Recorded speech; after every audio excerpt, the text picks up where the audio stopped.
کہ ایک شک یہ تھی کہ اس سال مسلمان واپس چلے جائیں، اگلے سال آئیں گے تو اپنا عمرہ جو ہے وہ کر لیں۔ تو عمرۃ القضاء کے لیے رسول اللہ صلی اللہ علیہ وسلم تشریف لائے۔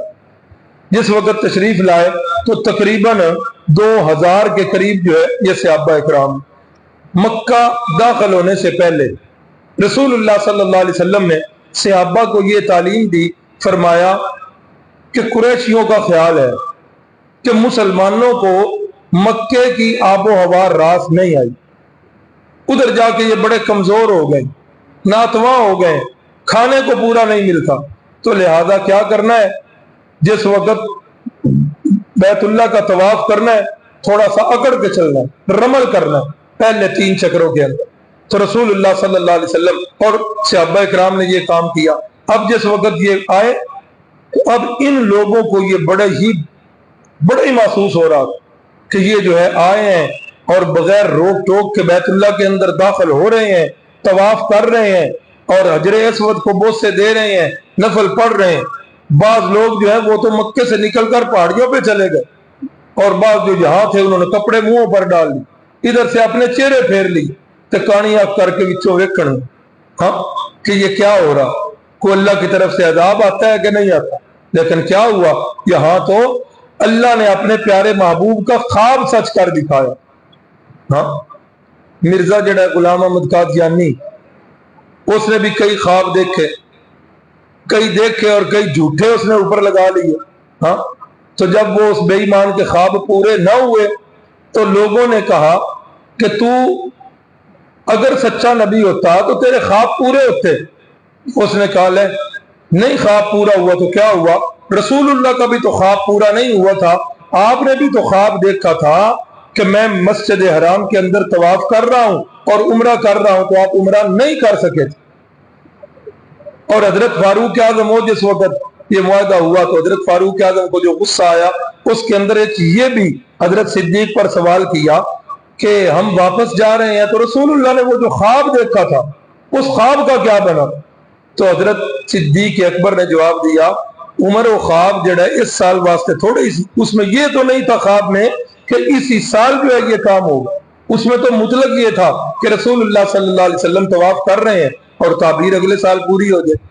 تو یہ مرزائیوں کا ایک جھوٹا پراپوگنڈا ہے کہ رسول اللہ کا خواب سچا نہیں ہوا، حالانکہ رسول اللہ کا یہ خواب سچا ہوا ہے اور قرآن مجید نے واضح کیا ہے، لقد صدق اللہ رسولہ الرؤیا بالحق لتدخلن المسجد الحرام ان شاء اللہ آمنین محلقین رؤوسکم ومقصرین لا تخافون۔